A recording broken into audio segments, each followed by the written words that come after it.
Bonjour YouTube et bonjour chers internautes et bienvenue au Manga Café pour un nouvel épisode du Manga Café News, votre émission d'actualité chaque semaine, tous les lundis à 18 h, où on va revenir ensemble sur toute l'actualité de la semaine précédente. Je vais vous donner mon avis et potentiellement vous donner des astuces ou des news que vous ne connaissiez pas encore.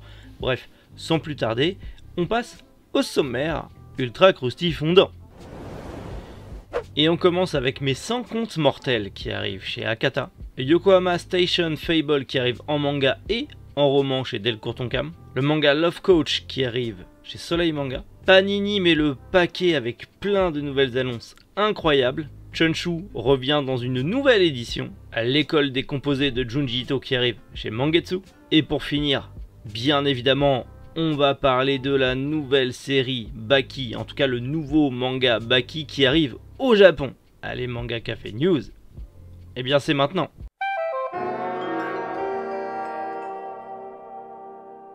Mes 100 contes mortels, un manga de Enji Matano qui arrive chez Akata en octobre, parfait pour Halloween dans la collection What the Fuck.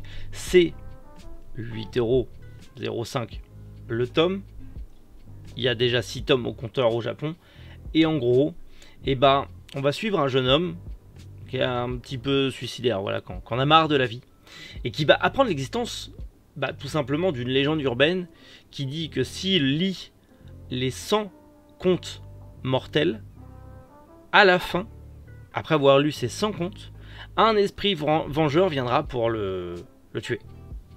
Voilà. Donc du coup, il se dit pourquoi pas tenter l'expérience. Au pire, soit je lis des trucs cool et tant pis, et avec un peu de chance, je me ferai buter à la fin, donc tant mieux.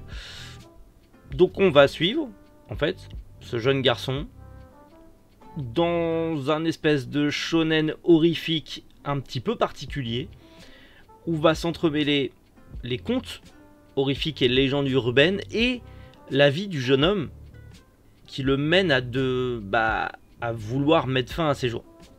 Ça a l'air très particulier, ça m'intéresse fortement personnellement, j'adore les histoires d'horreur et autres, donc j'ai hâte de voir ça. Comme je vous l'ai dit, ça sort en octobre chez Akata, la lecture parfaite pour Halloween, et je pense qu'on en reparlera d'ici là, bien sûr. Yokohama Station Fable, ou comment le délire de l'expansion de la gare de Yokohama depuis ces 10 dernières années se transforme en un manga de science-fiction, mais également un roman. Il faut savoir que le manga est signé Shinkawa Gobe et qu'il se compose en 3 tomes, il est fini en 3 tomes, donc c'est une série courte, et qu'il est inspiré du roman dystopique, lui composé de 2 tomes, de Tanaka Tatsuyuki et Yuba Isakari.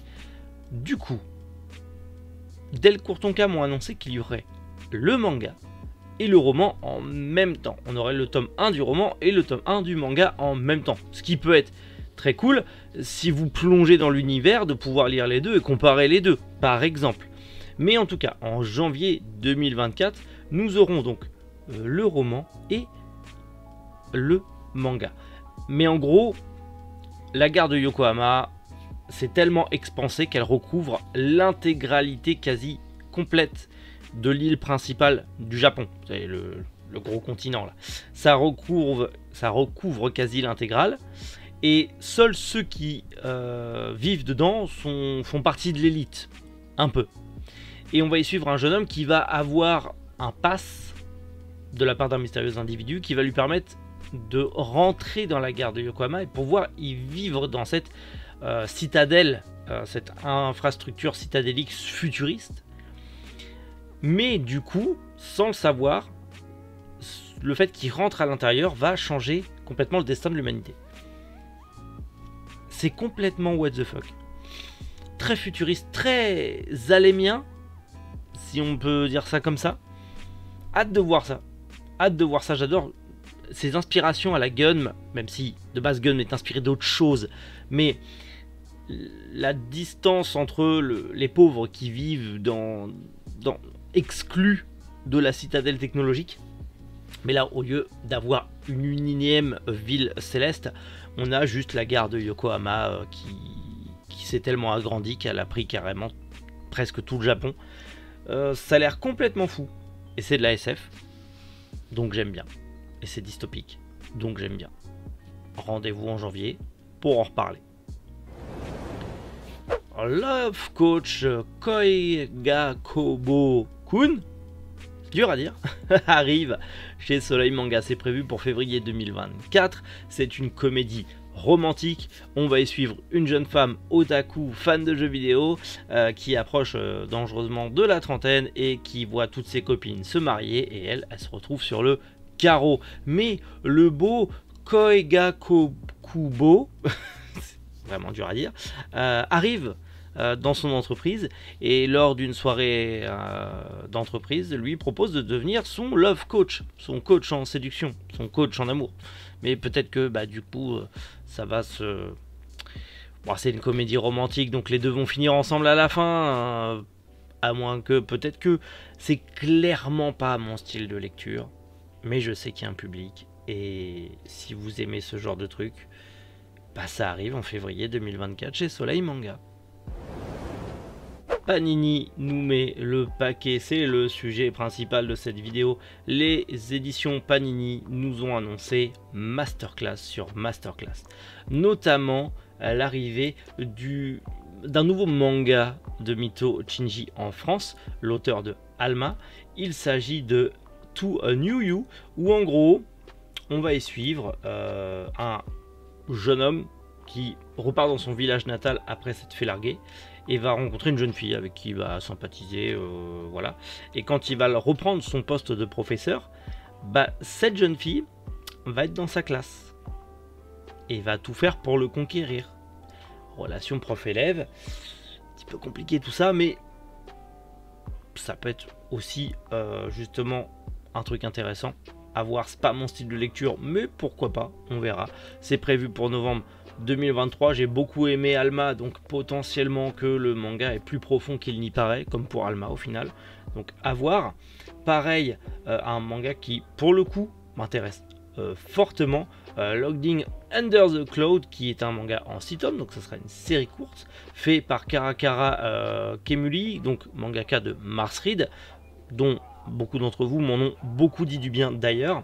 C'est prévu en 2024 et en gros on va y suivre 3 jeunes frères qui sont des passeurs. En gros leur but c'est de transporter les prisonniers sur une barque jusqu'à la prison générale qui est au milieu du lac Biya. Et en gros il y a des prisonniers qui s'échappent, le frère aîné va partir à leur recherche et les 2 autres frères vont le suivre en cachette et de là va entraîner une énorme chasse à l'homme. Ça m'a l'air assez cool, tout ça plongé en pleine ère Meiji, donc en pleine fin des samouraïs, avec l'arrivée justement de la technologie et de la modernisation. Hâte de voir ça, je suis assez curieux. Pareil, on va encore retrouver du Tsukasa Hojo et c'est trop bien avec Rash qui est prévu en février 2024, où encore une fois ça arrive en Perfect Edition, donc dans la même collection des histoires de Tsukasa Hojo, donc c'est trop bien. Et en gros Rash c'est l'histoire d'une jeune doctoresse qui va prendre la place de sa grand-mère dans son village de campagne, en tout cas dans sa région natale, mais ça va pas plaire à tout le monde et ça va créer pas mal de polémiques et d'histoires, donc à voir. Mais bon, c'est du Tsukasa Hojo, donc je pense que ça sera amené avec grande classe, bien évidemment. Annonce que j'ai vu sauter partout sur Twitter, tout ça, sur TikTok, tout le monde en est content. Je ne connais absolument pas Bisco Otari Host Club. Apparemment c'est un shoujo qui était extrêmement apprécié. Et bien il revient en février 2024 dans une Perfect Edition, donc dans le format Perfect de Panini, en 9 tomes. Faut savoir que Panini réédite des shoujo classiques, ils l'ont prévu, Vampire Knight qui arrive en fin d'année, et maintenant Host Club, le lycée de la séduction, qui apparemment est un shoujo aussi très apprécié. Bon, moi je trouve ça cool qu'ils ressortent des shoujo, libérer les shoujo, donc finalement ça marche. Niveau Panini Marvel's manga, en tout cas dans la collection des comics adaptés en manga, on a vu Deadpool Samurai ou encore Secret Rivers. Et bien là c'est au tour de Wolverine Snitch, qui arrive, fait par Tsutomuni Hei, l'auteur de Blame, Knight of Sidonia, etc., Abara, enfin bref. Cet homme est un génie de la science-fiction, et donc il nous sort un Wolverine Snitch que je ne connais pas et que j'ai hâte de découvrir, mais aussi justement Demon Days de Peach Momoko qui arrive dans le format manga. Elle était sortie en format comics chez Panini Comics, et là il sort en format manga, adaptation manga, donc chez Panini Manga, et tout ça, ça arrive très prochainement en novembre, si je ne dis pas de bêtises. En novembre pour Wolverine et en décembre pour Demon Days. Voilà, j'avais oublié les dates, mais bordel à cul, c'est trop bien, beaucoup trop bien. Grosse annonce qui fait extrêmement plaisir. Chunchu revient en format papier chez Kabooks, grand format, webtoon, blablabla, trop bien. Oui, Chunchu, le manhwa ultime, qui était feu chez Tokebi, si je ne m'abuse, revient chez Kabooks. J'essaye de recontinuer parce que j'adore Chunchu, la série. Bon, on la voit pas parce qu'il y a le coffre de toit de la bagnole et que j'ai oublié de le ranger, que j'ai la flemme de le ranger de suite. Mais c'est un webtoon, enfin c'est pas un webtoon, c'est un manhwa. Bref, c'est une BD coréenne que j'adore, que j'adorais à l'époque et que j'étais très content de retrouver à Nose et de refaire la collection. Mais là, ça ressort en grand format. Est-ce que je vais faire doublon? Bah, on va voir. Février 2024, on aura le premier tome. Si c'est de la bonne qualité, s'il y a des petites exclus et compagnie, je vais peut-être craquer. Sûrement. On verra. Mais Chunchu, ce sera l'occasion pour vous de découvrir l'un des meilleurs manhwas de sa génération. Donc allez-y, foncez. Enfin, attendez février, mais vous avez compris. J'en avais déjà parlé sur Instagram, mais l'école décomposée de Junji Ito arrive enfin chez Mangetsu. Alors vous le savez sûrement, ça arrive genre la semaine prochaine. Ça arrive le 6 septembre.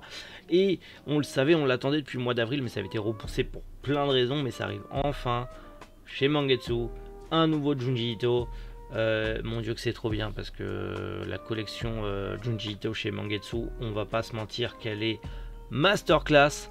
Et clairement, vous allez me dire... Oui, mais machin, truc chouette. Et oui, il y a une inspiration à l'école emportée parce que déjà de base, Junji Ito s'inspire énormément justement du mangaka de l'école emportée. J'ai oublié son nom, c'est une honte. Mais bref, donc il y a une petite, plus ou moins petite dédicace à l'école emportée avec l'école décomposée. Et j'ai hâte de voir ça. J'ai hâte de voir ça, j'ai hâte de le lire. Je connais vraiment pas ce Junji Ito, mais je présume que s'il a fait ça, c'était pour rendre hommage à son maître. Donc hâte de voir ça. Très curieux. Mais c'est du Junji Ito, donc ça va être trop bien. Oui.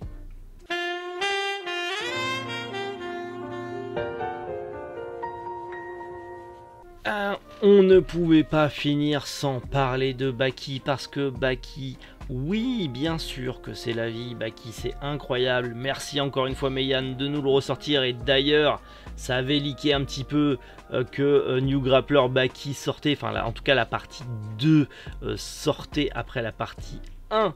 Donc c'est à dire qu'on est sûr que la partie 2, la suite, arrive chez Meian. Ça a listé, je crois par rapport aux abonnements, je crois qu'il y en a qui avaient vu ça. Moi en tant que libraire, je l'ai toujours pas vu dans les précommandes. Donc je sais pas comment quelqu'un a réussi à voir ça, mais c'était sorti sur Twitter, enfin X maintenant. Mais en tout cas, au Japon, Bakido, donc la 5e partie de Baki, c'est terminé. Et la 6e partie vient de commencer. Baki Raen. Et c'est en prépublication dans justement le Shonen Champion d'Akita Shoten. On continue l'aventure Baki, et c'est beaucoup trop bien, en sachant que tous les spin-offs autour sont aussi génialissimement bien, bordel. Et donc je suis très très content de me dire que ça continue, et je suis très très content surtout de me dire que bordel quoi, Meian va continuer, et que on attend du coup la suite, parce que il me semble que c'est ouais c'est ça, c'est New Grappler Baki, la partie 2 qui était sortie chez Delcourt à l'époque, qui a quasi été confirmée selon les leaks chez Meian. En sachant que New Grappler Baki, c'est la première saison de l'anime qui était disponible sur Netflix il y a quelques années. Et là, celui que vous avez vu récemment avec Pickles et autres, c'est Son of Ogre. Voilà. Donc c'est la 3e partie. La 4e partie, vous n'êtes pas prêts, hein, Bakido et Bakido, qui est la 5e partie.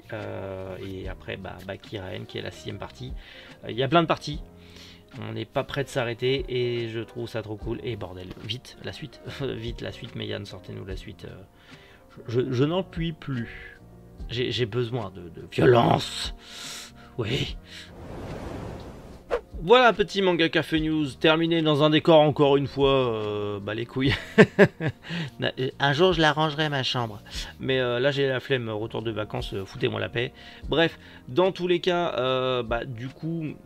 Demain, réouverture de Manga Family Store. Si jamais vous voulez passer commande ou quoi sur le site, c'est dispo. On va rentrer toutes les nouveautés. Il y a des nouvelles figurines qui vont rentrer. Il y a du coup les sorties manga ou autres que j'ai loupé la semaine dernière parce que j'étais en vacances. Là, je vais les recevoir. Il y a le truc avec les porte-clés en King of King. Il y a le truc Pokémon aussi avec les petits pense-bêtes qui arrivent. Il y a plein d'OP commerciales giga cool. Il y a plein de sorties giga cool. Dans tous les cas, n'hésitez surtout pas à me suivre. Que ce soit sur la page Facebook, sur Instagram, sur TikTok, sur Twitter aussi, même si je publie plus trop dessus, pour avoir toutes les infos et toutes les actus de la boutique si vous voulez nous soutenir, si vous voulez participer au projet, si vous voulez acheter. Dans tous les cas, n'oubliez pas qu'on fait du trading card. J'ai pas encore eu le temps de tout rentrer sur le site, mais ce sera bientôt disponible. Bref, tout ça est dispo en lien en description, donc n'hésitez pas à aller faire un tour. Et si vous voulez pas y faire un tour, n'y faites pas un tour. Dans tous les cas, normalement, on se retrouve peut-être mercredi à 18 h pour une nouvelle vidéo. J'en sais rien encore. On verra selon le temps que j'ai à dispo dans les jours à venir et si j'arrive à faire une vidéo. Enfin, j'en ai déjà une de prête, faut que je la monte. Et sinon, à bientôt. Voilà, c'était Méric. Bonjour les internautes.